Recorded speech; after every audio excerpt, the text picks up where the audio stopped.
January 1st of this year. So we're seeing scores from the credit bureaus that are being negatively impacted anywhere from 50 to 150 basis points or points on your credit score going down because of delinquencies and because of defaults on federal student loans. And it's anticipated that we probably have about 10 million people that are in default on federal student loans. Gosh, so troubling and so concerning at the same time. I hate to, they say there's no dumb question, but I have to ask because there's someone watching right now that's saying, you know what, I got it, I understand credit, but only to a certain extent. I'm hoping you could really discuss the importance of maintaining one's credit, especially during this, well, let's say, tremendous time. Well, it impacts everything. I mean, whether you want to get a credit card, whether you want to buy a home, you want to buy a car, or nowadays, a lot of places are checking your credit to get an apartment. So it's very, very important to keep your credit score and get it to go up. So if you have the ability to make payments where they deduct it from your account every month, that's going to help you avoid delinquency, avoid default, and actually help your credit score go up. And the higher your credit score, the lower the interest rate you're going to pay on those loans that you're going to take out. Hey, Jack, with that being said, Jack, I got to ask, there are folks watching. They're so concerned, and I'm saying this because I've been there before, and I could really relate. With that being said, what exactly should they do immediately? And I know you made mention of the website, but as soon as they finish watching this interview, the first thing he or she should do? The most important thing to do is to go online and go to the Department of Education website, studentaid.gov, and stay up to date with what's going on because they're posting what's happening on the website there. Get a hold of your servicer and see if you qualify for deferment or forbearance. Make your payments and look, we have a situation right now where half the portfolio is not paying anything. So I hope they use this segment that you're running, Guy, to, if they're not paying their loan now, that they pay attention and get on the ball here and start to pay it and go on that website. And you can also see what'll be the most effective and cheapest way for you to repay your loan in terms of the repayment programs. Yeah, wise words yet again from Mr. Jack Wallace. He's a student loan expert with Y Refi and kind enough to join us right here on the Live Zone. Sir, I truly appreciate you being patient. Thank you so much for joining us on the show. Good luck to your viewers, Guy. Yes, sir. All right, guys, we're going to take a quick break. Hey, on the flip side of that break, we're talking about some of the museums that are possibly affected by the government shutdown. And did you hear? Apparently, many of you are already planning your funeral. Saida Abbas joins us next, right here on the Live Zone.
All right, guys, back here on the Fox 5 Live Zone. It is now 12:30, the bottom of the hour. The top story today happens to surround the government shutdown. The other story, the Commanders, Jaden Daniels. Will he play this upcoming Sunday? Head coach Dan Quinn now holding a press conference. Let's take a look. It's good that I've known him for a year and a half now. I think when you're first getting to know somebody, you're feeling that out, but knowing what his best looks like, and also having trust in one another to do that. And so I think that's a big piece of it. Hi, Coach. You guys are heading into Los Angeles early. What is the benefit for your team to have that extra day of practice at the Coliseum already in Southern California? Yeah, we decided that in the spring that we oftentimes like to take an extended trip when we can. We had done it for a trip last year. We know obviously we're going to Madrid. We'll do that one as an extended time. I think it's some good spaces for the team to get together. It's also to get acclimated, to get ready. There's a big time change with that, and so we thought we would make that decision to go out early, get ourselves fully ready to go play at our best. With working Cosme back into the lineup, you guys have had a lot of change on the offensive line. How difficult is that for maybe your signal callers to adapt to all those changes up front? Yeah, it is part of it, and it's not what you want. Like you'd love for all the guys to play in their spots, but that's just not how it is. I think when we look around the NFL right now, there's a lot of moving parts, on all the teams, ours included. And Sam getting back into it is a step in that direction. But he also has to get back into rhythm and, the combinations and all the communication. So we're just pumped that he's put this kind of work in to allow him to, be ready to get back into with the group this quickly. Over here. Got it. Last year, you guys were 7th, I believe, in the league in time of possession. That's not the case this year so far. With the return of presumably number 5, is that really what you want out of your squad, is to be able to keep that opposing defense off the field and do what you guys can do offensively? Yeah, we like that, and we feel like offensively we're definitely making strides on our run game, on our run actions, the play actions that go with that. A good piece of that is also third down. That's one of the areas we really need to dig into, because now your drives are continuing. So those are a big piece of that. So, it's part of the formula for sure, Chick. I still feel like it's early days as we're going, and we've got plenty of work, that we need to put in, but that is certainly the goal for us, yes. With going out to LA early, does that change the timeline for you in terms of evaluating these injured guys who you don't know if they're going to go? No, because we'll go through practice, as we get into tomorrow. But no, it doesn't change that time frame on that. And then I wanted to ask you about Robbie Chosen and kind of more broadly that outside receiver spot. Yep. What do you envision for him? And then also, what's your level of comfort with guys like Luke and Jalen and even Debo playing in those outside receiver spots? Yeah. The silver lining, that's maybe not the right word. Maybe we can think of another name for added benefit, was with Noah and Terry missing some significant time early. I think it ramped up Jalen's space where he was able to even play outside some in the preseason. We did that with Debo, and Luke had already done some of that. So where at once we weren't as interchangeable, and now that we are, I think that's a good step, forward. Robbie's, some of the guys had experience with him, coaching with him before. Cliff has, Wes has, so we had some background with him. Came in, had an excellent workout, and so one of the things I appreciate from Adam, just always digging and competing to see, is there a spot to go? And sometimes it works out great. Other times we just keep competing and digging. But we're pumped Robbie's here, and he's working hard already to learn it and grow. And there is some familiarity for him too.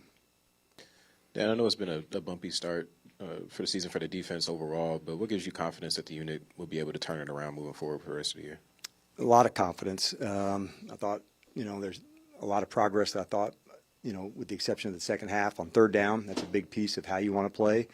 I thought, in 2 games, the energy and intensity has been what I'd hoped it would be in pass rush, and 2 others, not so much. And so that gives me a good sense of what I know it can look like. Had we not seen that, I might feel differently. So I've got plenty of confidence in how we want to play and what it will look like. And so I'm very much looking forward to seeing that. Dan, in terms of the secondary and those back end guys, how do you improve communication? Like, how as a defensive minded coach and your staff, how can you help improve communication with the secondary guys?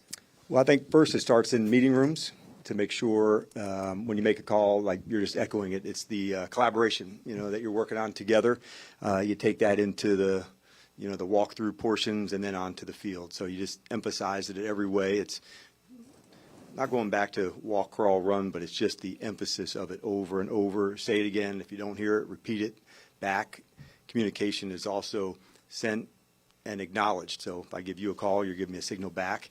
Some's verbal, some's nonverbal. So like most things, you get what you emphasize, and we're certainly going to dig in hard on that. Curious about the balance and kind of the mindset of applying pressure in terms of when to throw a blitz, when to go more blitz heavy, when to rush four. Take me through that balance of like over the course of a game or even a game plan. Like, how does that plan kind of get constructed? Well, some of it's based on the opponent, some on your matchups and where you want to go.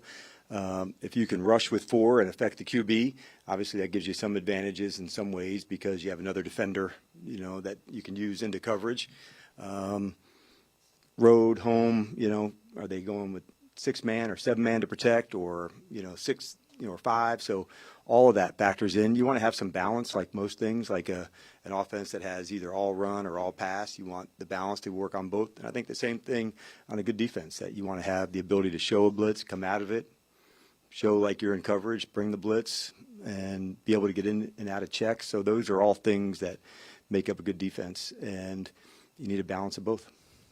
Coach, it's a long season, but still one in which you're attempting to go 1-0 each and every week. As a leader of men in that locker room, how do you balance between having the emphasis on this week as well as the patience on the long run?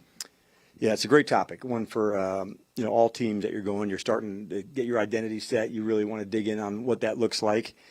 At the top, for us, our central theme of the program is it's competition. And that's not just against the opponent. That's with ourselves, see how good we can get together as a team.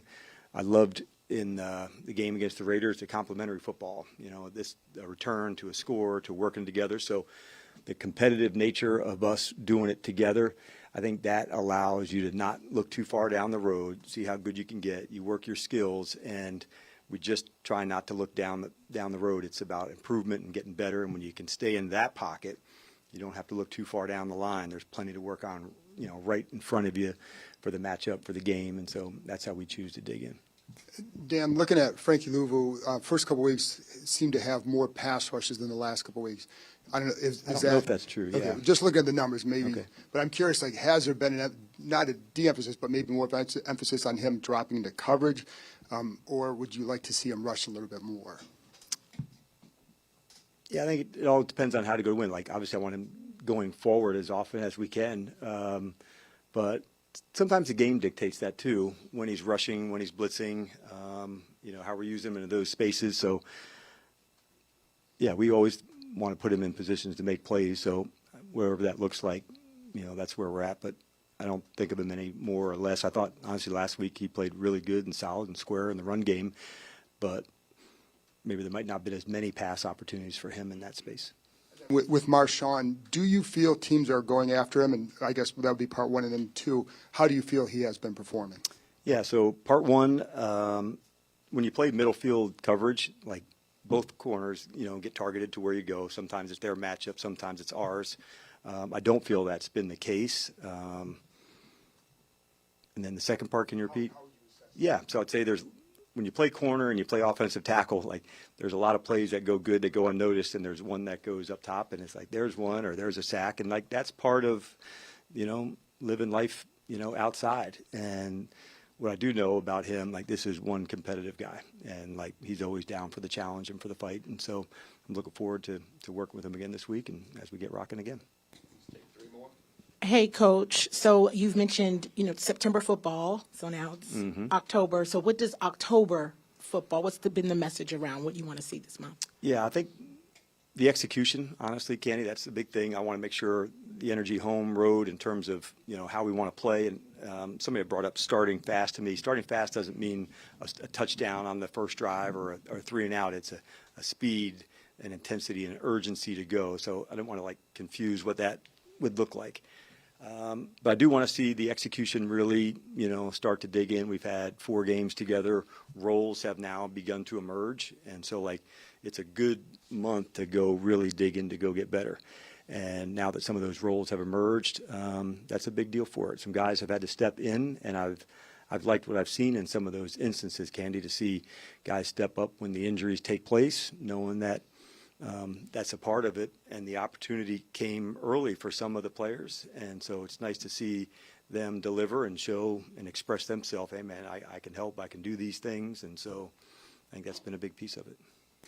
Hey, Coach, sticking with the injury situation, it's been challenging in this early part of the year. With some of those guys that have stepped in, do you have to tweak any of those things a little bit because of the injuries? You suffered another one last week with Jean Baptiste, and who will be filling in for him?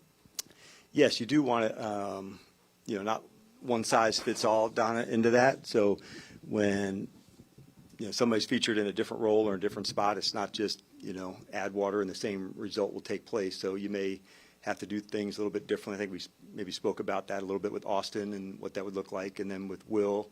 So with Javonte, in his case, we signed Preston a few weeks back, and so as he's progressing, there would be some snaps that would go his way. Dan, when you have a guy like Jaden Daniels coming off an injury, obviously he wants to play out of the pocket. Obviously you want to use as many of his abilities as you can. Is there a way to balance that with protecting him and keeping him healthy, or is that something you can't be concerned about? Yeah, I think you can.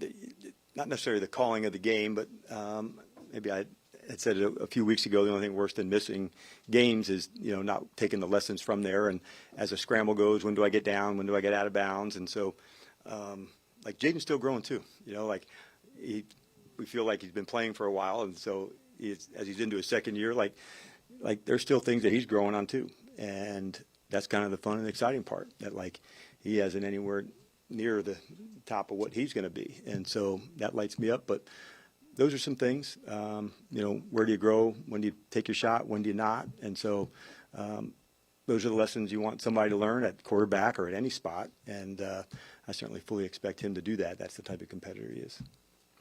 All right. Thanks, everybody. All right, there we have it. Commanders head coach Dan Quinn discussing all things with regard to the Washington Commanders. They're going to take on the L.A. Chargers this upcoming Sunday in L.A. Of course, the million-dollar question, what's up with JD5? Yes, Jaden Daniels returning to the gridiron this upcoming Sunday as yet again the Commanders take on the Chargers. By the way, that game starts at 4:30, and you can watch that right here on Fox 5.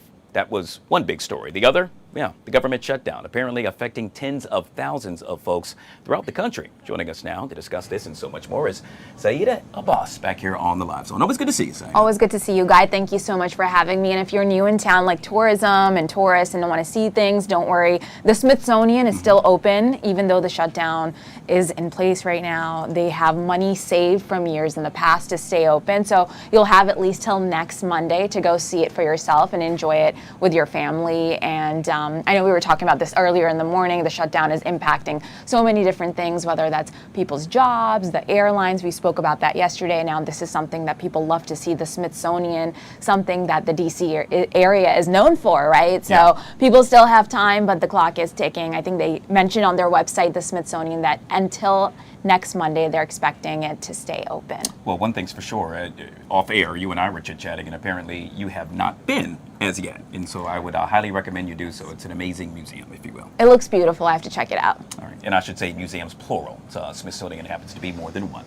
Saida Abbas joining us with all things with regard to coverage of the government shutdown. Speaking of the government shutdown, a number of Maryland lawmakers, discussing just that at a press conference. We're going to take you there live right now on the Fox 5 Live Zone.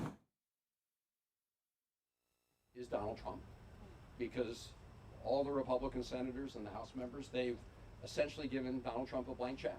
They are a rubber stamp for Donald Trump. We refuse to be double checks, rubber stamps for Donald Trump, but that's what they're doing. So if Donald Trump wants to negotiate in good faith and address this issue of the crisis in healthcare, which they largely helped cause in their so-called big beautiful bill, But if they want to talk about it, that's what we've said we want to do. But he hasn't been serious. Do you think that that is the ultimate off-ramp for ending a shutdown, is talks on ACA and the subsidies with the White House? We want to talk about the issues that are in our bill to keep the government open. That's what we want to do.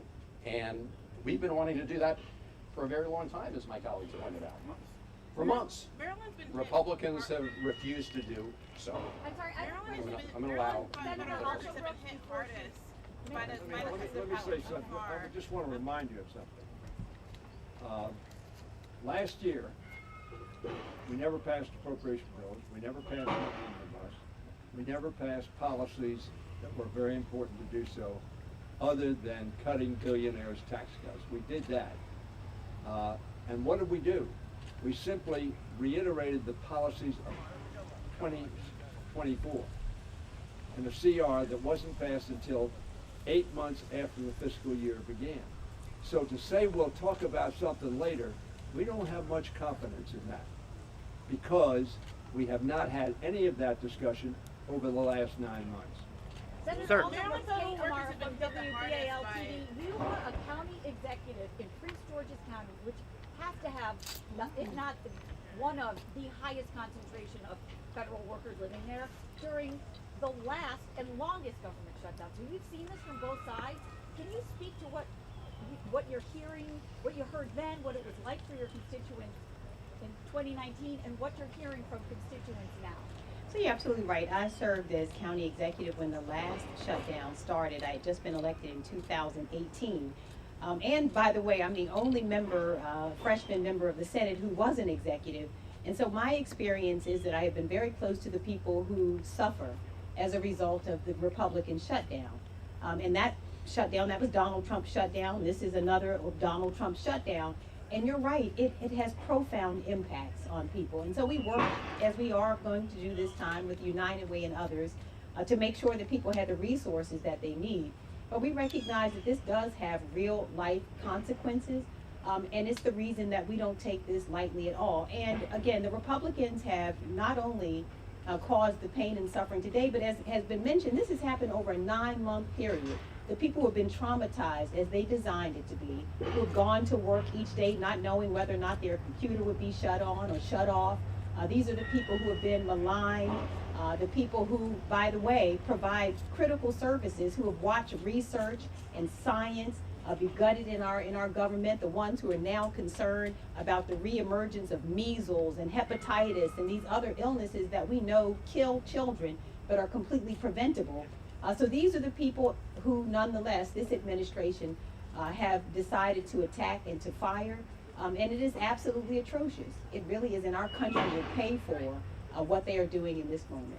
Maryland has faced like one of the highest number of federal workers. Are you worried?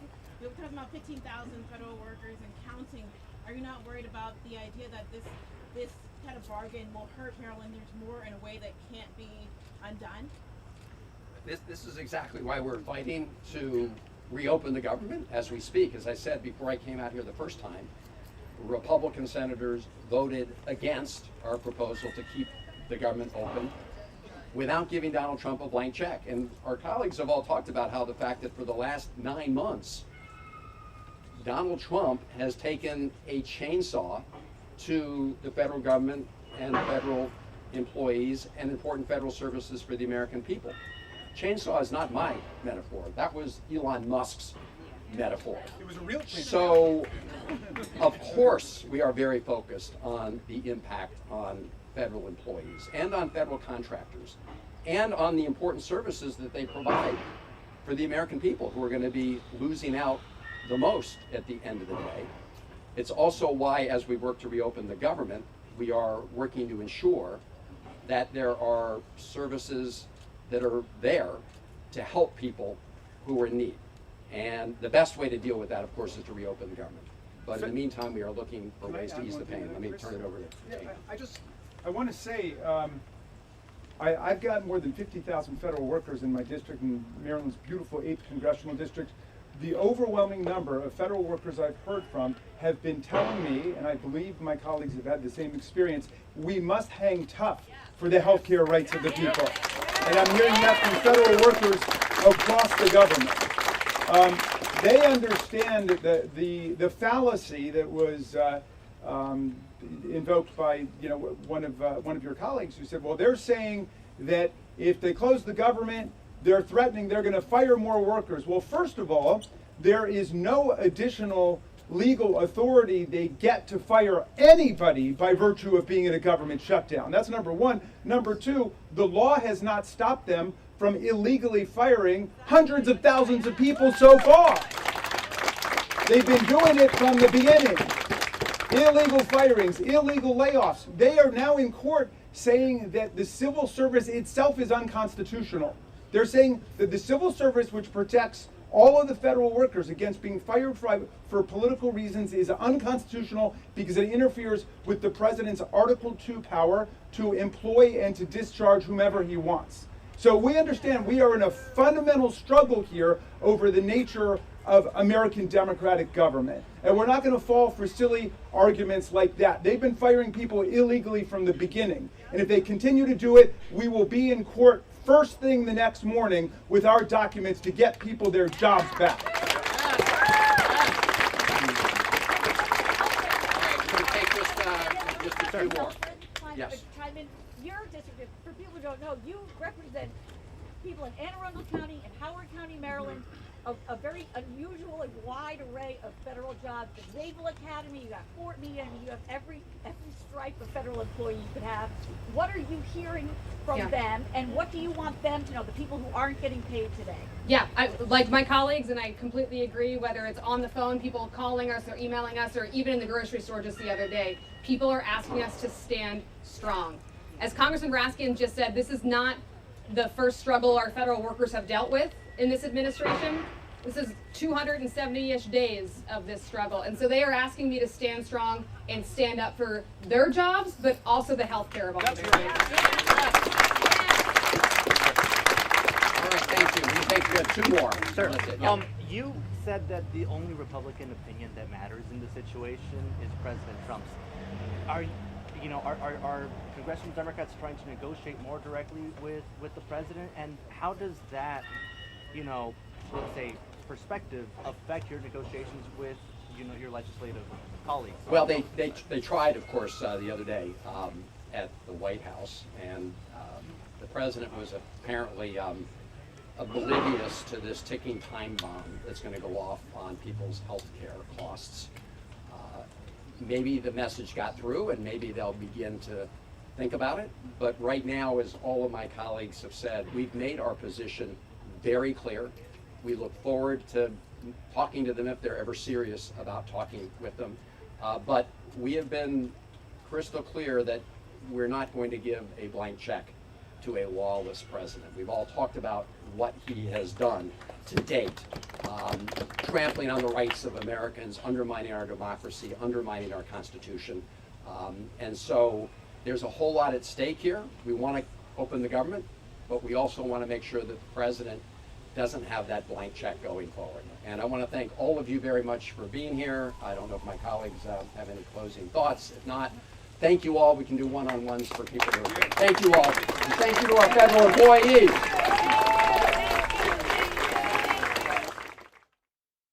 Lawmakers speaking in front of the U.S. Capitol surrounding all things with regard to the government shutdown. We know that the government did shut down at midnight after a deadlocked Congress failed to reach a deal on funding. Both the Republicans and Democrats at odds over, well, quite honestly, a number of things, with leaders of both parties determined not to take the blame.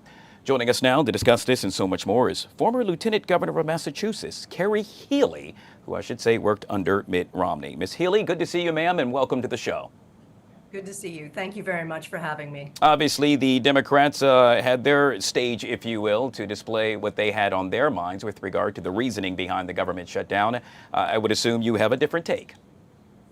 I do, and it's so disappointing to see the failure of both the Republicans and the Democrats to come together to find a solution to keep our government moving forward, framed as a moment of principle or strength for either party. It's a failure for both parties, and it's a great example for everyone to see of why the two-party system has failed America. We have now moved into a moment where it is a zero-sum game. One wins and the other needs to lose. And neither one of them wish to do that. And so they're going to fight right down to the wire. And in this case, they've gone past the wire. And they are now hurting Americans, including active duty military officers. All of the people who work for government are not going to be paid. And this is not responsible government. We need a third option, independent people in office who are willing to act on principle instead of being tied to a particular party. That's why I support the Forward Party and why we are going to be running a number of independent-minded candidates for Congress in the upcoming 2026 election cycle, so that we don't have to be held hostage to the whims of either the Republicans or the Democrats. Ms. Healy, it's no secret. We have heard time and time again that most folks do not respond unless it really hits them in the wallet. Myself, I could speak to that. With that being said, there are tens of thousands of federal employees who are now sitting at home. It will definitely hit them in the wallet. What would you do differently should you have the opportunity to really make sure that third party flourishes? Yeah, I think that people often have the mistaken idea that it would take a large number of third-party candidates to really make a difference in the governance of America. But in truth, if you had fewer than a dozen people in Congress right now who could actively compromise, who could actively seek solutions that were not simply black and white, but actually more nuanced, more understanding of the needs of their constituents, and people who aren't afraid to compromise. I think that's the most important thing. Is right now both Democrats and Republicans who are in office know that if they compromise at this moment, their own party is going to ostracize them and throw them out. And so what they do is they penalize the American people, literally hundreds of thousands of people who are going to suffer as a result of either not getting a paycheck or having their contracts suspended, or simply not getting the services that they need from Americans, from the American government. So we need to have at least a handful of people elected to Congress whose whole responsibility is to their constituents, just to their own voters, and they will hear from them that yes, they need health care, yes, they need many things in order to balance the budget and make their daily life more livable. But what they do need is they need a government that functions and compromises and brings the country back together. We have about 2 minutes left, and I can tell you in just about 3 minutes or so, we are expecting White House Press Secretary Caroline Leavitt to approach the podium. And probably the topic of discussion, as you and I both know, will be the government shutdown, something that our viewers, well, quite honestly, are tired of hearing about, to your point. The floor is yours, ma'am. Yet again, why should someone subscribe to not necessarily the Republicans or the Democrats, but to something else in order to bring about change? Yeah, I think you're going to see a lot of finger pointing again in this press conference that's coming up, and taking no responsibility for actually meeting the needs of the American people. We've gotten to a point where the people who are serving in office on either the Republican or the Democratic side are most beholden to their parties in order to be reelected. And that's the wrong reason to be in public service. You need to be in public service because you care about the people. You are a public servant. You should be serving them and not a party. And independent candidates in Congress would have that responsibility to simply use data to tell the truth, to find those compromises that can protect the American people. And they would form that margin of error on either side, whether it's a Democratic Congress or whether it's a Republican Congress, so that the interests of the people are always kept out front.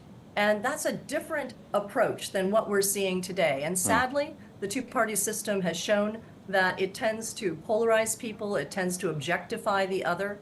And we really need representatives like from the Forward Party, from independents who come forward, who we can support, who are able to simply work for the good of the people, to support the Constitution and support rule of law. Those are the only things we really ask of our candidates, that they support the Constitution, that they believe in fact, that they move forward based on data, and that they work in good faith with other legislators in the interest of the best interest of the people. Well said. Yet again, we have been speaking with former Lieutenant Governor of Massachusetts, Carrie Healy, joining us on the Fox 5 Live Zone. I truly appreciate your time, ma'am. Thank you. All right, folks, we'll take a quick break. On the flip side of that break, we still are awaiting a White House briefing from White House Press Secretary Caroline Leavitt, and we'll be joined by jazz artist extraordinaire, none other than Andy James, next, right here on the Live Zone.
All right, guys, back here on the Fox 5 Live Zone, it is now 3 minutes past the top of the hour.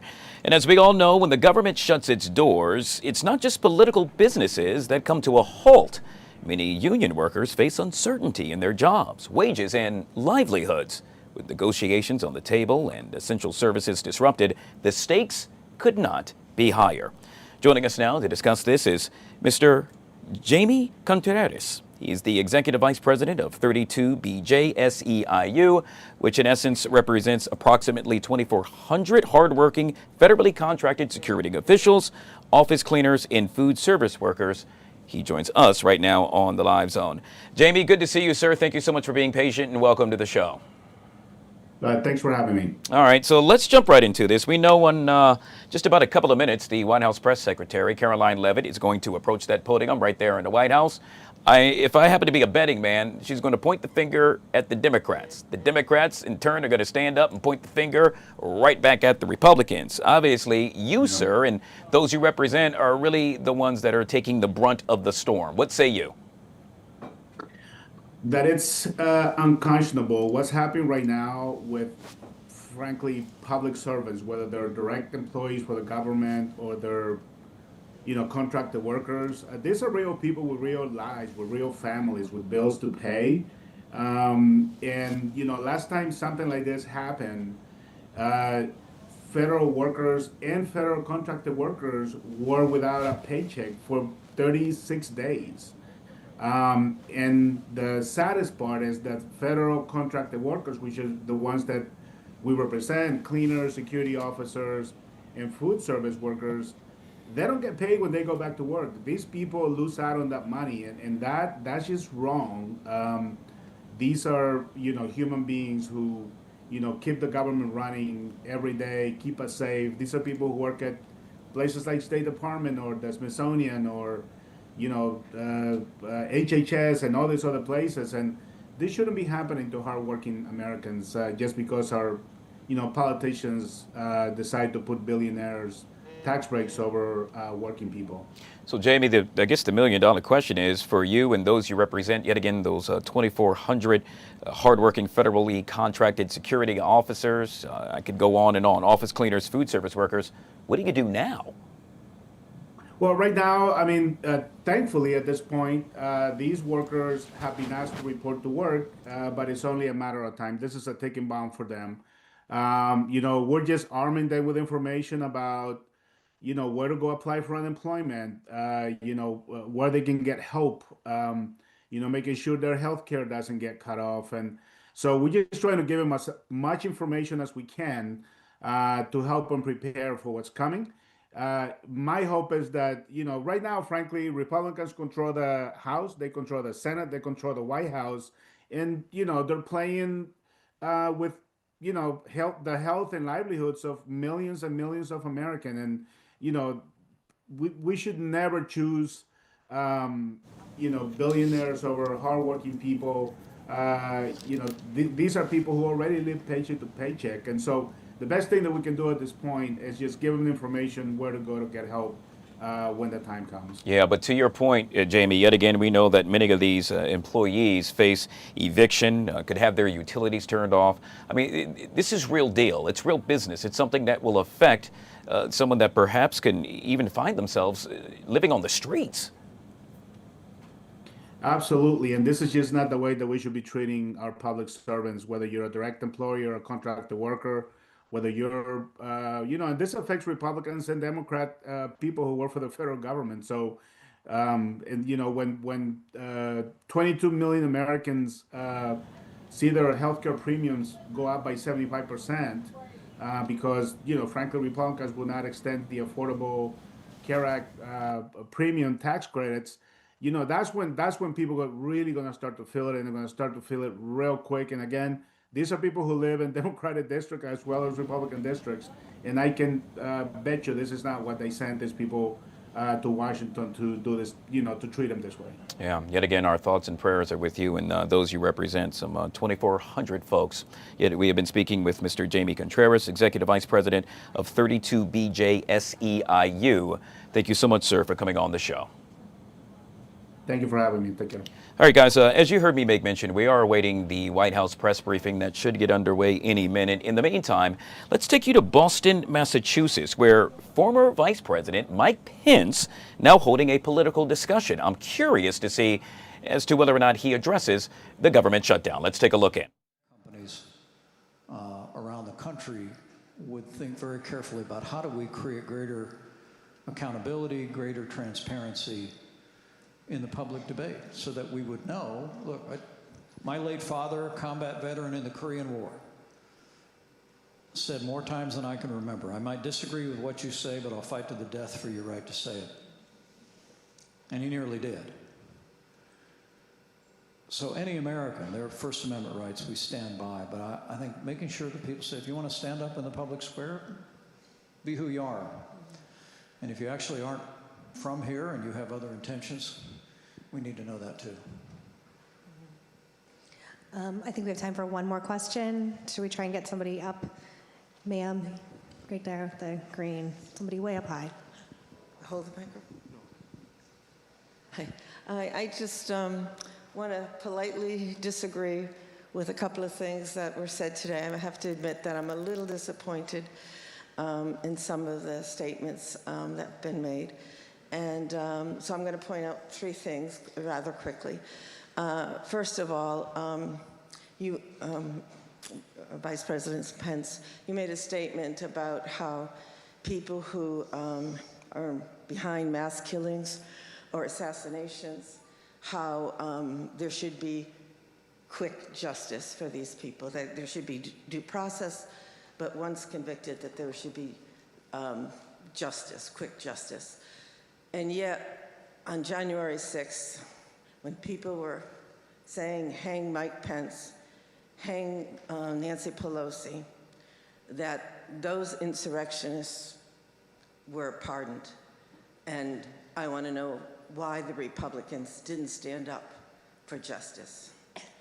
That's the first thing. The second thing was on FEMA. No, I'm sorry, that you talked about DOJ, and you talked about how good the American public is.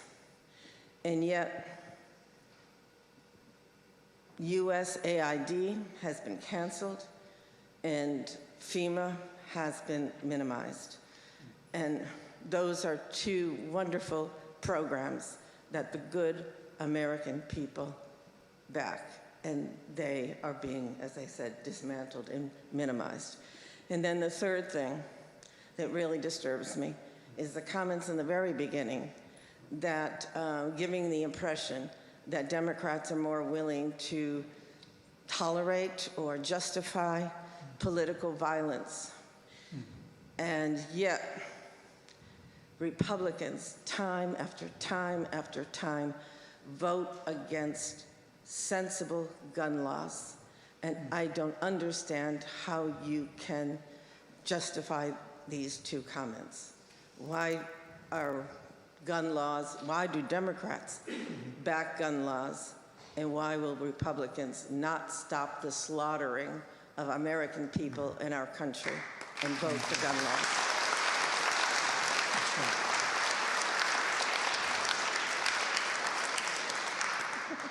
We're still in Boston. Gee, look at the time.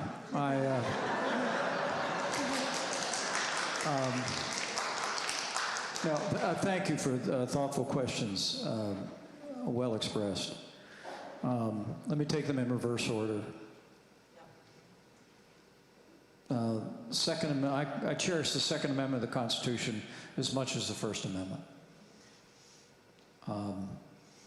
It says the federal government, the right to keep and bear arms shall not be infringed. So I hold the view that it is at the core of our constitutional liberties, and I want to address the issue of violence in the ways that we talked about before, but not by eroding the liberties of law-abiding Americans. I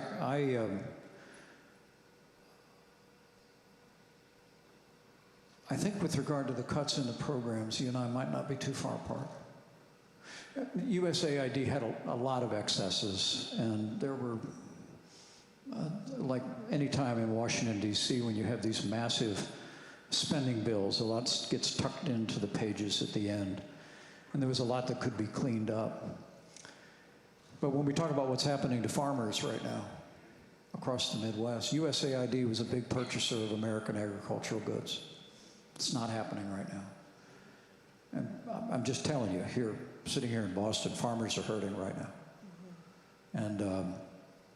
And more important than that, the humanitarian work that USAID performed may well suffer. There's hard power. Your late father was one of the greatest champions of hard power in modern American history, and of course paid an extraordinary price in the uniform of the United States. And this country will always honor the memory of John McCain. Thank you. Thank you very much. Thank you. But there's also, to your point, there's soft power. Soft power is expressed in the generosity of the American people. And in my time on the International Relations Committee, in my time as Vice President, I saw the impact that the generosity of the American people had.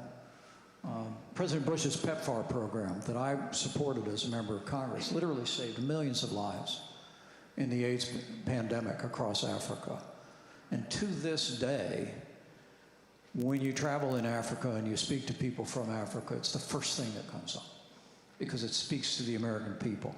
And at a time when China's making incredible investments all across the two-thirds world, if you will, especially in Africa, that kind of soft power is vitally important. And so I take your point. And of course, my hope is, well, there was talk early in this new administration about shutting down FEMA. I was pleased to see them reverse out on that. I spoke against it. Worked a lot with FEMA when I was governor. Saw FEMA on the ground when I was vice president. Got a lot of, ever since Hurricane Katrina, we had made extraordinary investments in improving our response rate in FEMA, and I'm pleased that they came off that agenda. Your last point is maybe the most profound, and it's one on which I assure you we agree. When I say that political violence should be universally condemned, I mean it. Now, I'll always believe by God's grace, I did my duty on January the 6th to see to the peaceful transfer of power under the Constitution of the United States. It was one of the moving parts of being in this replica of the U.S. Senate today, because I haven't been back on the floor of the U.S. Senate since that day. And to be here in this similar environment flooded my mind with memories. It was a day of tragedy, but I want to say to you, I hope and trust that it will be remembered as a triumph of freedom. Because thanks to the courage of law enforcement, the riot was quelled, and Republican and Democrat members of Congress reconvened in seats just like these the very same day and completed our work to see to the peaceful transfer of power. There was no one person, it was every member of both chambers that came back, stayed at their posts, did their duty. And I believe history will remember it that way. And with regard to the point you make, look, I have no doubt that day that there were people that got caught up in the day, that never engaged in violent vandalism, never assaulted a police officer. And I will tell you, I had no qualms about those people being pardoned.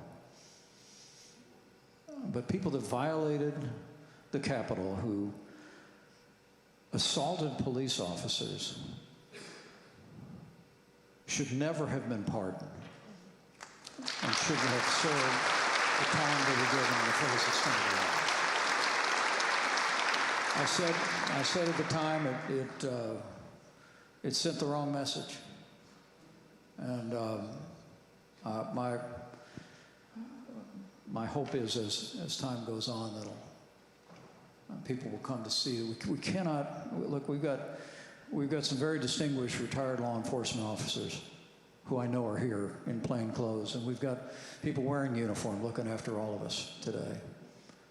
And the debt we owe men and women in uniform, we can never fully repay. These are people that, whether it's your late father, other members of your family, my son, my unworthy son-in-law, people that put on a uniform every day basically say, as the good book says, that they're counting our lives more important than their own. And that's why we can never tolerate, we should never excuse, and I will never diminish the heroism of law enforcement that day. And I think that's a message that we need to be clear about, and I promise you I always will. Well, I think that's it. Is it good on time? Okay, thank you so much, Mr. Vice President. Really such an honor. Thank you. And thank you all so much for having us. It's been such a pleasure. Thank you. Really, thank you so much, really. All right, there you have it. Former Vice President Mike Pence speaking at the Edward M. Kennedy Institute. That's based in Boston, Massachusetts. And just right on time, it appears, well, the White House press secretary is now getting the White House press briefing underway. We'll take you there live right here on the Live Zone. First, I just want to share remarks of my own. Democrats in Congress have officially shut down the United States government. House Republicans passed a nonpartisan, clean piece of legislation to extend current government funding until November 21st. But nearly every single Democrat senator voted against this bill. To be clear, this was the exact same bill that Democrats approved 6 short months ago in March, just adjusted for inflation. This is the same kind of clean funding bill that Democrats passed 13 separate times when they held the majority during Joe Biden's administration. So the American people woke up this morning and asked the obvious question: why is the government shut down right now? The answer is pure partisan politics being played by the Democrat Party. The Democrats shut down the government because President Trump and the Republicans will not force American taxpayers to pay for free health care for illegal aliens. America is $37 trillion in debt. We cannot afford to provide taxpayer-funded free health care to illegals who broke the law to enter our country. To put this all into perspective, the Democrats refused to keep the government open over health care to illegal aliens and now have jeopardized critical health care programs for American citizens instead. The Women, Infants, and Children program, community health center funding, Medicare treatment options, and other health programs are now all at risk because of the Democrats rejecting the clean CR. The most vulnerable in our country are being punished because the Democrats want to prioritize illegals over American citizens.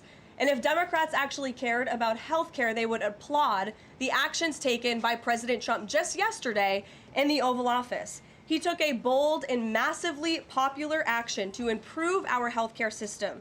He announced the first agreement with a major pharmaceutical company, Pfizer, to lower drug costs for Americans. This is a historical achievement long sought by past Democrat presidents that only President Trump was able to get done. Also yesterday, while the Democrats were whining about health care for illegal aliens, President Trump signed a powerful executive order to supercharge American AI innovation and unlock cures for pediatric cancer patients in the United States.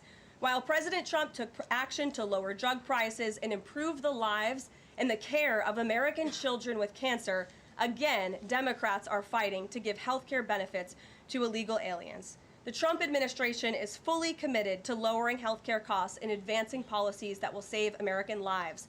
But right now, we need to keep the government open and funded. And individuals and organizations across the political spectrum, across the country, agree with the Trump administration and Republicans. The labor union leader, the Teamsters, Sean O'Brien, sent a very blunt message to Democrats over their destructive antics. He said American workers are not bargaining chips. Senators need to stop screwing around and pass the House-passed clean short-term funding bill. The U.S. Chamber of Commerce, the world's largest business organization, called to immediately pass the Republican clean CR, saying, quote, shutdowns are harmful to the economy, the American people, and our national security. And even Democrat Senators Cortez Masto and Fetterman acknowledged that their party is betraying the American people in chaotic Democrat shutdown. Enough is enough. Democrats need to stop sabotaging our country and holding the American people hostage in the country. Democrats need to do their jobs. The American people want the government reopened, and this is proven in a New York Times poll showing that 2 in 3 Americans say the government should not be shut down by the Democrats, even if their absurd demands are not met. The president and Republicans are working very hard to reopen the federal government. The vice president here has been crucial in this effort. We encourage all Americans across the country, call your Democrat senators and encourage them to reopen the government. That's what President Trump and the vice president want to do. And with that, I will turn it over to our great vice president, J.D. Vance. Great.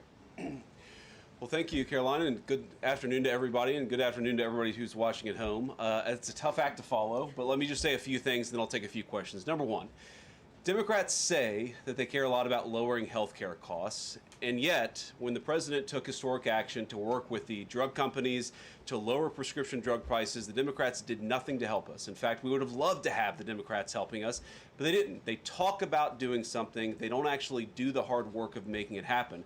What they have done instead is to shut down the government because we won't give billions of dollars to health care funding for illegal aliens. That is what has actually happened. To the American people who are watching, the reason your government is shut down at this very minute is because, despite the fact that the overwhelming majority of congressional Republicans and even a few moderate Democrats supported opening the government, the Chuck Schumer AOC wing of the Democratic Party shut down the government because they said to us, we will open the government, but only if you give billions of dollars of funding for health care for illegal aliens. That's a ridiculous proposition. Let me say two other quick things, and then again, I'll take some questions. Number one, we all understand that Democrats and Republicans have policy disagreements. The Democrats want to do things. Look, when Chuck Schumer and Hakeem Jeffries were in here a couple of days ago, they made some suggestions that the president was more than happy to say, yes, let's sit down and talk about how we can solve the health care crisis that we inherited from the Biden administration. But it's one thing to say that we should solve the health care crisis for Americans. It's another thing to say that we're going to shut down the government unless we give the Democrats every single thing that they want, which, as Caroline says, includes giving billions of dollars of taxpayer funding for health care for illegal migrants.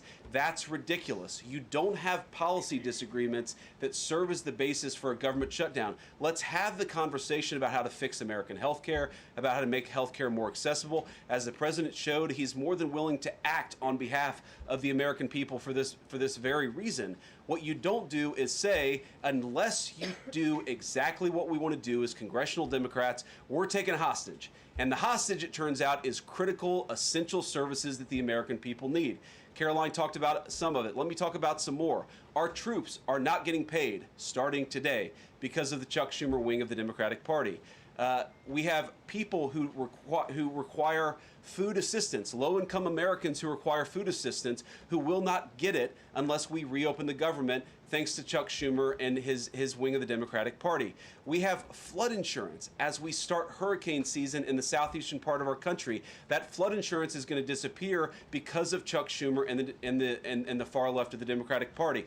We need to reopen the government. Let's fix America's problems. Let's work together to solve them. But let's reopen the government before we have our negotiation about health care policy. That's what the American people demand, and that's certainly what the President of the United States wants. Let me make one final point.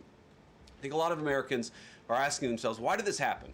Why did the Democrats shut down the government despite, as Caroline said, voting on the exact same piece of legislation 6 months ago? And there are a lot of different spins that we can put on it, a lot of different answers that we could give, all of them true. One answer I already gave is that they want to give health care benefits to illegal aliens. That is true. They gave us legislative text that would have undone us cutting off health care benefits for illegal aliens. That's one of the things that they asked for. But the reality here, and let's be honest about the politics, is that Chuck Schumer is terrified she's going to get a primary challenge from Alexandria Ocasio-Cortez. The reason why the American people's government is shut down is because Chuck Schumer is listening to the far left radicals in his own party because he's terrified of a primary challenge. So I'd invite Chuck Schumer to join the moderate Democrats and 52 Senate Republicans, do the right thing, open up the people's government, and then let's fix health care policy for the American people. Questions? Mr. Vice President. That's a lot. Matt Boyle. Okay. Mr. Vice President, there's two key Democrat lies I would like to get your take on and see if you can address. The first is that you're seeing a number of top Democrat leaders, from Kamala Harris and Chuck Schumer to Hakeem Jeffries, claim that it is a Republican shutdown caused by Trump. The second is that they're out there now claiming that they don't want to give health care to illegal aliens. Can you address both of those lies from the Democrat Party? Yeah, so on the point that it's a Republican shutdown, look, it's obviously a Democratic shutdown. Just look at the vote totals in the House, look at the vote totals in the Senate, and look at the President of the United States' own action and conduct throughout this crisis. Nearly every single House Republican voted to open the government, Matt. Nearly every single Senate Republican voted to open the government last night, and even to their credit, a few moderate Democrats voted to open the government. That's not a Republican shutdown when nearly every single Senate Democrat votes to shut it down and every Republican voted to open it up. It's just obviously not true. Now, you can disagree about a number of things, but you can't disagree about the obvious fact that Republicans voted to open the government.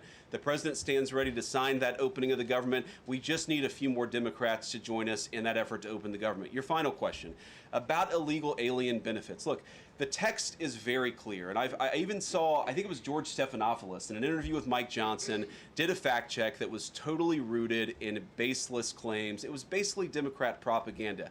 If you look at the legislative text that they gave us, they tried to turn on two separate provisions that would give health care benefits to illegal aliens. Number one, if you're an American citizen, you've been to a hospital in the last few years, you probably noticed that wait times are especially large, and very often somebody who's there in the emergency room waiting is an illegal alien, very often a person who can't even speak English. Why do those people get health care benefits at hospitals paid for by American citizens? The answer is a decision made by the Biden administration that the Trump administration, working with congressional Republicans, undid. We turned off that money spigot to health care funding for illegal aliens. The Democrats, in their legislative text, want to turn it back on. That's one thing. The second thing, Matt, is we all know that there are various ways in which the Biden administration waved away illegal immigration status. They gave parolees, they gave asylum claims to people who weren't really claiming asylum. And when they waved the magic wand of amnesty, giving millions of people legal status even though they were in the country illegally, they also gave those people access to health care benefits. So what the Democrats are engaging in is a sleight of hand. They're saying, no. Those weren't illegal aliens who were getting health care benefits, even though everybody, knows they were in the country illegally. It's a lie told by the Democrats that they're not trying to give health care benefits to illegal aliens. It's a lie that is obviously untrue if you just look at the text that they gave us, and all you have to do is understand that this is about who benefits. We think the American people's government ought to benefit American citizens. The Democrats are willing to shut it down to benefit illegal aliens. The contrast couldn't be more clear. Peter. Thank you, Vice President Vance. The big holdup is, of course, that you guys say illegal immigrants are getting taxpayer-funded health care. Democrats say you're lying. That makes it feel like it could be a really long shutdown. Is this going to be a long shutdown? I don't know. I can't predict what congressional Democrats are going to do, Peter, but I actually don't think it's going to be that long of a shutdown. This is a pure guess from the Vice President of the United States because I think you already saw some evidence that moderate Democrats are cracking a little bit. They understand the fundamental illogic of this. Look, for years, every single one of us, we can remember Barack Obama on the White House lawn. We can remember Chuck Schumer. We can remember, Nancy Pelosi for years. In Chuck Schumer's case, for literally decades, we've heard them say, you don't shut the government down over a policy disagreement. Okay, Republicans think this thing about health care, that thing about health care. Democrats think this thing about immigration. Republicans disagree. Whatever those disagreements are, you don't shut down the government over it. For the first time since the Democrats have been in politics, they're now saying that unless we get every policy item that we demand, we're going to shut down the people's government. They're trying to take a hostage, and we're not going to let them. And the administration announced today that $18 billion bound for New York transportation projects is going to be frozen so it can't go to DEI programs there. But the timing of this, does announcing that today mean that you guys are going to squeeze Chuck Schumer's home state until he blinks? Look, I haven't talked to Russ about this morning, but look, I'm sure that Russ is heartbroken about the fact that he's unable to give certain things to certain constituencies. We want to do everything that we can to help the American people, but when the Democrats shut down the government, we have to actually do a little triage to make sure the most critical and most essential services are provided. The government does a lot of things. Of course, Republicans think that the federal government probably does too much, but there are a lot of critical things the federal government does that absolutely all of us would agree need to do. Our troops need to get paid. Our air traffic controllers need to make sure that people are flying safely and on time. We need low-income people to be able to access the food services that are provided by the federal government. There are critical things that need to be saved. We're going to do everything that we can over the coming weeks, if the shutdown lasts that long, to ensure that people get the essential services that they need, despite the fact that Chuck Schumer has shut down the federal government. It's not going to be perfect because we are in a government shutdown. We are going to have to lay some people off if the shutdown continues. We don't like that. We don't necessarily want to do it, but we're going to do what we have to keep the American people's essential services continuing to run. Thank you. Yeah. Thank you, Mr. Vice President, and thank you for being here. Yesterday, President Trump said, as a result of the shutdown, we'll be laying off a lot of people that are going to be very affected, and the Democrats, they are going to be Democrats. Has the administration asked agencies to target federal workers who they believe to be Democrats in these reductions of forces? We're not targeting federal agencies based on politics. We're targeting the people's government so that as much as possible of the essential services can continue to function. That is the question the president has asked the entire government, is fundamentally, okay, we're in a shutdown. That causes some problems. The troops aren't getting paid. There's nothing that we can do about that while the government is shut down. But there are essential services that we want to make sure as much as possible they still continue to function. That is the principle that's driving us forward during this shutdown. It's going to continue to be the principle that drives us forward. But let's be honest. If this thing drags on for another few days or, God forbid, another few weeks, we are going to have to lay people off. We're going to have to save money in some places so the essential services don't get turned off in other places. That is the reality of the government shutdown that Chuck Schumer and the Democrats have foisted upon the administration. So what did Phil. he mean by they're going to be Democrats? He said they're going to be Democrats. You've laid out a lot of the pain and problems that would come with a Democratic shutdown, and yet in the Oval Office yesterday, the president said that a lot of good could come from a shutdown. So square that circle.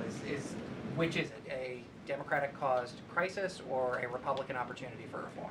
Well, I think all the president is saying, Phil, is that he wants to make sure the American people's government functions as well as it can, despite the fact that we're in a shutdown. We're going to have to make things work. And that means that we're going to have to triage some certain things. That means certain people are going to have to get laid off.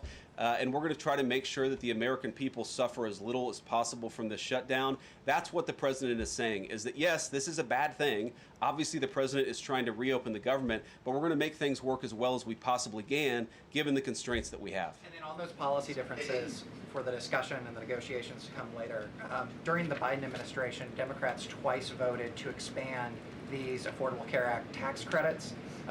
But those were supposed to be temporary, and they were slated to expire at the end of the year. As you sort of crack the door open to negotiation at a later date, would the party that ran on defunding Obamacare really negotiate about potentially expanding Obamacare? Well, Phil, what we've said to the Democrats is that we're willing to have a conversation about how to ensure that Americans continue to have access to health care, and frankly, they should have access to better health care at a lower cost. We inherited a mess of a health care system from the Biden administration. It's why the president has worked so hard on the most favored nation status for prescription drugs. It's why we care so much about lowering the cost of prescriptions and why we're doing everything else. We're willing to have that conversation, but I think it's important to bracket the health care policy conversation because it's separate from the government shutdown. We think that we can open the government and then have the conversation about what best healthcare policy to fit the needs of the American people. That's all we're trying to do. That's all we're trying to accomplish. We've got to reopen the government first. Now, Caroline, I don't know how you do this, how you actually choose people, because I don't know 90% of the names in here. Is it just who's the best dressed? Okay, I really like your shirt. Go ahead. Thank you, Mr. Vice President. You are President of the Senate. Can you talk about what you're doing, what the administration is doing to try to get other Senate Democrats to vote to open the government? Yeah, we're talking to a number of our colleagues, Democratic and Republican in the Senate. I talked to a number of them last night. The president, of course, is talking to them as well. I think there really are two categories of demands that I've seen privately from congressional Democrats. I think on the one hand, those who are negotiating in good faith are saying, look, We just want to make sure that we're able to have a conversation with the administration about some of the critical needs that we see that need to get fixed over the next few months. We recognize it's kind of absurd, and a lot of them will admit in private that it's kind of absurd to shut down the people's government over these disagreements, but just agree to negotiate with us in good faith on these issues, and of course we're having that conversation with them. Then there's another category, people who say, give us everything we want or we're going to keep the government shut down. We just write those people off because they're not negotiating in good faith. And frankly, we don't need them. We've already got 3 more Democrats last night than I thought we would get. And I think it's because they recognize the illogic of the position of taking the entire American economy hostage because they don't get their policy priorities. So 3 moderate Democrats joined 52 Republicans last night. We need 5 more in order to reopen the government. And that's really where we're going to focus, is how to get those 5 additional Democrats. Thanks, Mr. Vice President. First 2 questions. Are there plans to meet Democratic leaders again in the coming days, or are you planning on plucking off senators one by one? So that's the whole question? No, I got a second question. Okay, go ahead and ask the second question. So the president's been posting some images of Leader Jeffries and Senator Schumer recently. You've said that you're interested in good faith negotiations with these leaders, but what message does that send? Is it helpful to post pictures of Leader Jeffries in a sombrero if you're trying to have good faith talks with him? Oh, I think it's funny. The president's joking, and we're having a good time. You can negotiate in good faith while also poking a little bit of fun at some of the absurdities of the Democrats' positions, and even, poking some fun at the absurdity of the Democrats themselves. I mean, I'll tell Hakeem Jeffries right now, I make this solemn promise to you that if you help us reopen the government, the sombrero memes will stop. And I've talked to the President of the United States about that. Now, to your first question, are we negotiating one-on-one? Are we negotiating in groups? Look, I will go to the U.S. Capitol right now and meet with Chuck Schumer or any Senate Democrat if it helps us reopen the government. Most of the conversations, in my experience at least, have been one-off. We're also, of course, relying on some of our Senate Republican colleagues who have good relationships across the aisle. We're going to do whatever we have to do is the answer. And I think it's tough to predict what shape this negotiation is going to take over the next few months. But I feel good about the fact that Democrats already realize privately the fundamental irrationality of their position. I hope that they're going to publicly acknowledge it and reopen the government. Right in the back, yeah. Thank you, Mr. Vice President. You responded to a post on X of Chuck Schumer on the House floor back in 1996, railing against illegal immigrants receiving taxpayer-funded benefits. You said Chuck Schumer once recognized that it was disastrous to give illegal aliens rewards for breaking the law. Now he wants to shut down the government unless we reward illegal aliens for breaking the law. Why has Chuck Schumer changed his stance? That's a good question. Actually, it's a very tough question. Asking me to get in the head of Chuck Schumer is not a place I particularly want to be, but my basic read on it is that the entire Democratic Party, the political leadership, not every Democrat nationwide, but the political leadership of their party has got it into their heads that the only way to be compassionate is to be compassionate to illegal aliens rather than American citizens. If you go back to what Bill Clinton was saying, even Barack Obama in some cases, what he was saying about illegal immigration 10, 15, 20 years ago, you would put them on the MAGA right based purely on their rhetoric around illegal immigration. So I don't know why they've gone so far to the left. I think it's bad for the country. I think it's bad for them politically. But our principle, all I can do is speak for the president that I serve and the country, the administration that I serve right now. We believe that the American people's government exists for the American people. That means the people who have the legal right to be here, and that's why we're fighting to reopen the government. And unfortunately, the Democrats are fighting to shut it down for the benefit of illegal aliens. And I'll take a couple more, and then I'll let Caroline. I'll go back to my day job so Caroline can go back to hers. All right. Yes. Thank you, Mr. Vice President. Just going back to the sombrero.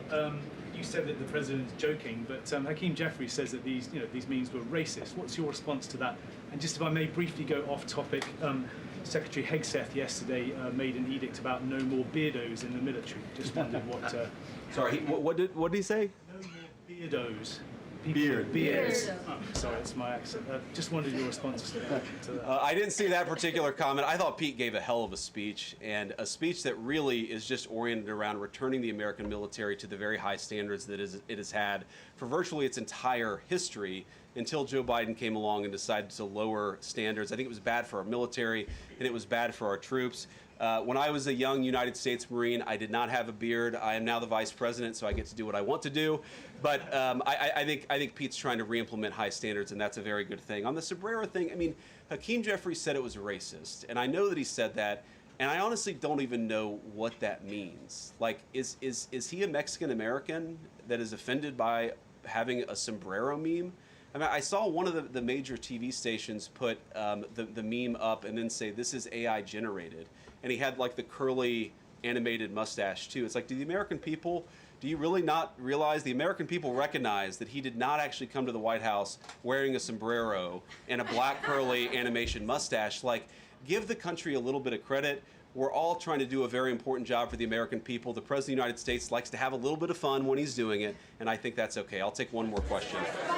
Mr. Vice President, in every previous shutdown, workers have been furloughed, not laid off. So why does the President want to fire some workers and not just furlough them? Why is this shutdown any different? Well, first of all, we haven't made any final decisions about what we're going to do with certain workers. What we're saying is that we might have to take extraordinary steps, especially the longer this goes on. We're going to have to take extraordinary measures to ensure the people's government operates, again, not perfectly, because it's not going to operate perfectly in the midst of a shutdown, but operate as well as it possibly can. And I think that the Democrats, if they're so worried about the effect this is having on the American people, and they should be, what they should do is reopen the government, not complain about how we respond to the fact that Chuck Schumer and the Democrats have shut down the government in the first place. Thank you all. Caroline. Going to target some benefits, Mr. Vice President. Thank you. See you guys. Benefits to be cut as well? All right, guys. Well, let's let the fun continue. The Vice President's a very busy man, and I'm happy to take some more questions. I know there's more news today.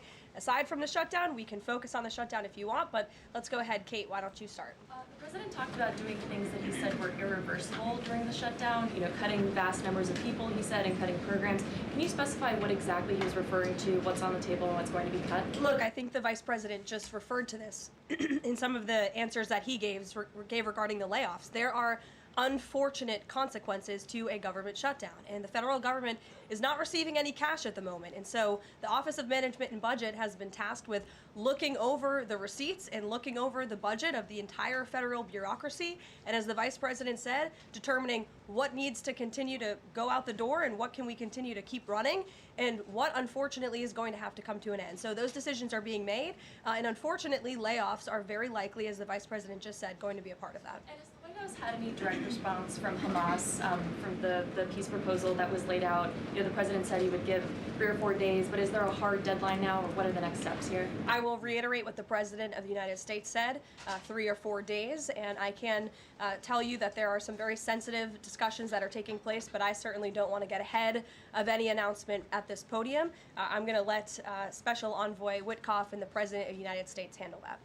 Thank you, Caroline. 2 questions. First of all, following up on that, the President said yesterday, I believe, within 3 or 4 days he wanted to hear an answer from Hamas. Is he still sticking by that timeline? Yes, as I just confirmed.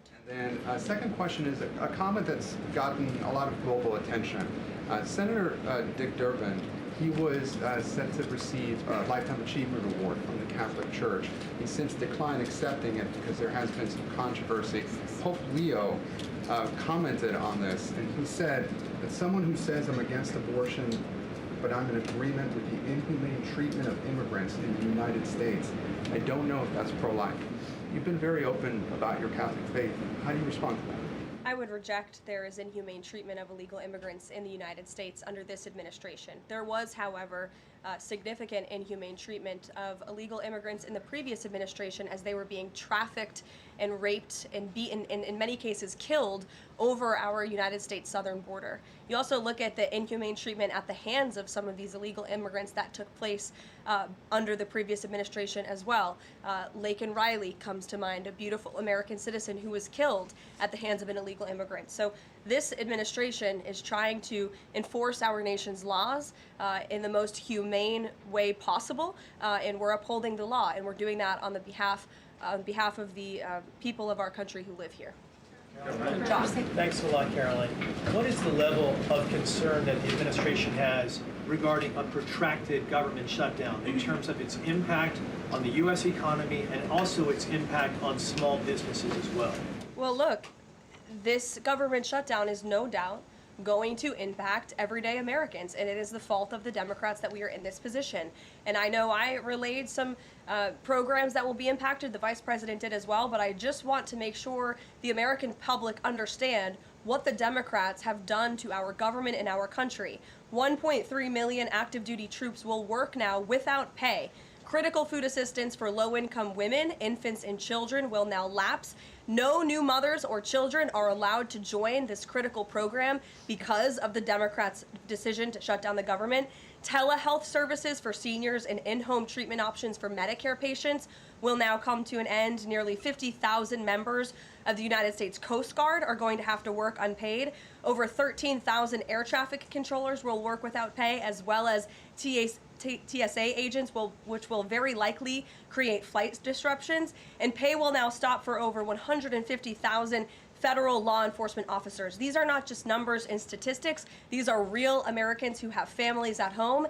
And I saw some Democrat members today saying they're still going to accept their paychecks because they have 3 kids at home and they have mouths to feed. Well, so do these federal workers who those same Democrats just voted to shut down the government and turn off their pay. And we believe that's very unfair, and it's why the administration wants to see the government reopened. GDP growth fell by about 0.5 percentage point during the last government shutdown during the president's first term. Are you expecting a similar type of impact on GDP growth related to this potential protracted government shutdown? Well, look, I think it's dependent upon how long this shutdown continues. So it's dependent on how long it takes Democrats to muster up the coverage, 5 of them, to vote in the best interest of our country, our citizens, and our economy. Eamon. Thank you, Caroline. Yesterday, your administration took a 5% stake in Lithium Americas and a stake in the mine that they're working on, and you've taken stakes in other companies and revenue streams from other companies. Can you articulate the broader principle here? When does the administration see it as appropriate to demand equity stakes or revenue streams from American companies? And what other companies are you going to be demanding those from? Well, look, this is a creative solution by the President of the United States to tackle our nation's crippling debt crisis. As I said earlier, we are $37 trillion, trillion with a T, in debt. And not only is the president effectively utilizing tariffs to bring in massive amounts of revenue, and there's billions of dollars coming in every month. I know you know that, even because you cover it on CNBC quite well. So the president is focused on how can the United States government make more money? How can we make our country wealthy and rich again? And cutting some of these unique creative deals with companies around the world and here at home is just one way the president is seeking to do that. And I know the Department of Energy just announced this new deal. It's another great deal for the American people and our government. Reagan. And on Lisa Cook, Sure, go ahead. Lisa Cook, Yeah. the Supreme Court said today that she's going to be allowed to stay at the Federal Reserve Board until oral arguments in January. Does the president have any personal reaction to that? This has been something he's been very intent on.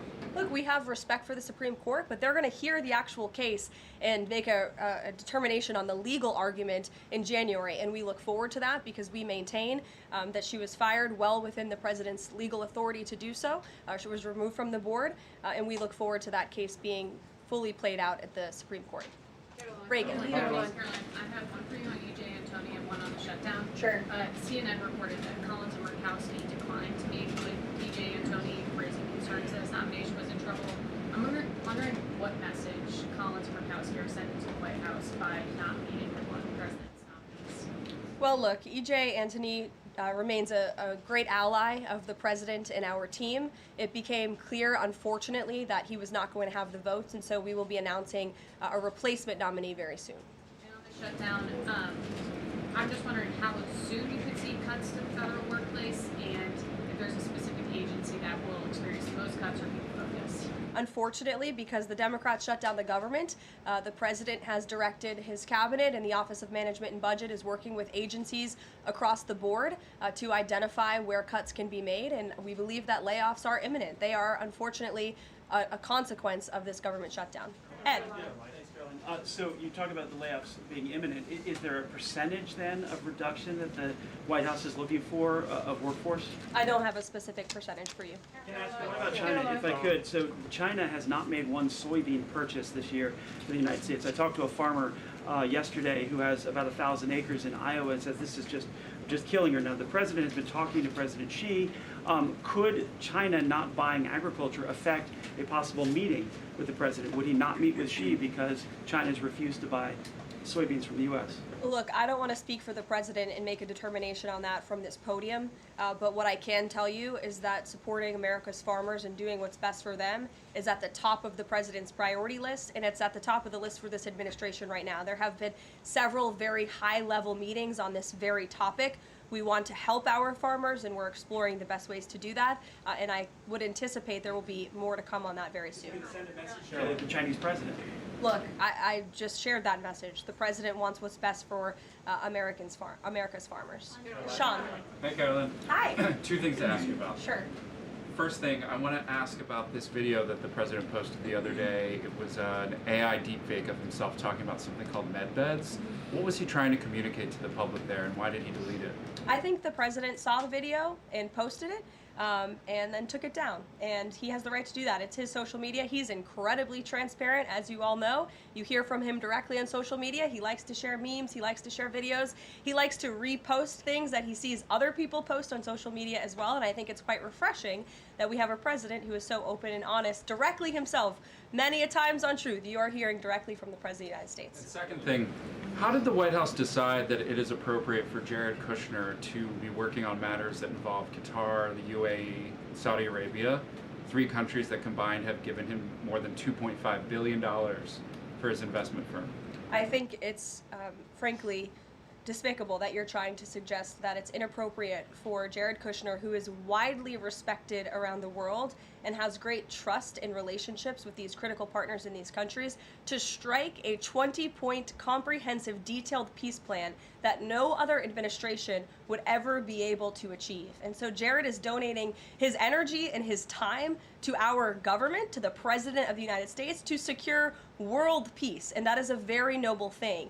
And this is a peace plan that has not just been accepted by Israel, but it has been applauded by Muslim and Arab countries around the world. It has been applauded by European leaders around the world. Virtually everyone in the world is supportive of this plan that Jared Kushner offered his time to help put together alongside our Special Envoy Witkoff, the Vice President, the President of the United States, Secretary Rubio, and the President's entire national security team. We are very proud of that plan, and we hope Hamas will accept it because it will lead to a more peaceful and prosperous Middle East. Kristen. 2 questions. One, we're talking a lot about these layoffs and hypotheticals, but Speaker Johnson earlier today said that there is a proposal from the White House that House Republicans are expected to hear this afternoon about these mass layoffs. Can you tell us what is in that proposal? What agencies, what programs, what jobs? What he's referring to is a proposal that our Office of Management and Budget Director, Russ Vought, is going to be proposing to the House Republican Conference. He's going to kind of walk them through what this unfortunately is going to look like so they can discuss it with their constituents back home in their respective districts. So I don't want to get ahead of the Office of Management and Budget, but I'm sure you'll be hearing more about that very soon.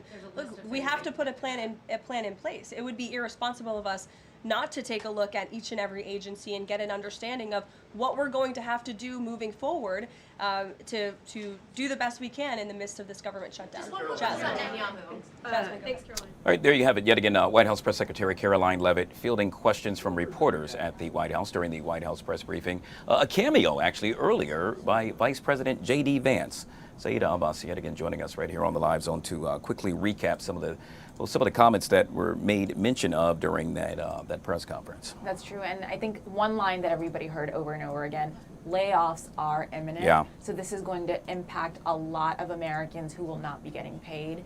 And again, a lot of the blame, like we mentioned and we heard, was given to the Democrats, especially Chuck Schumer. We heard that from J.D. Vance. We heard that a couple of times, that he is trying to avoid some type of challenge. And they were talking a lot about how the Democrats are prioritizing illegal immigrants rather than Americans who are legal citizens. So that was a theme that was heard all across that conference. Again, they mentioned layoffs are imminent. Yeah, it was really interesting to see the vice president actually address that. He stated that, well, ultimately he thinks the Democrats are holding the American people hostage. One thing that stood out to me alongside with regard to what you said is that he seems to think that this government shutdown, if you will not last for quite some time, which shows that he is somewhat optimistic that perhaps there is light at the end of the tunnel. Yeah, I think you're right. I think that was the kind of energy that was, that we were getting from his comments as well, because he did mention, if you remember, they are working hard, he said, the Republicans, to reopen the government. So it seems like he was painting it as that is the goal that they are working towards and that they want to avoid it, but it's the Democrats that have gotten the country to this point. Yeah, they call the name of the game the blame game, and apparently that's the case for both the Republicans and the Democrats. We will continue to stream the White House press briefing on our YouTube channel. If you haven't already done so, make sure you download the Fox Local app as well. That way you can watch the take that's coming up next. So that's just called the Gremlins, if you will. But go ahead and pull it up there, Jeff. There you go. You can click on that QR code, watch the take. It's coming up in just about 7 seconds. In the meantime, for those of you watching the White House press briefing, you can continue on our YouTube page.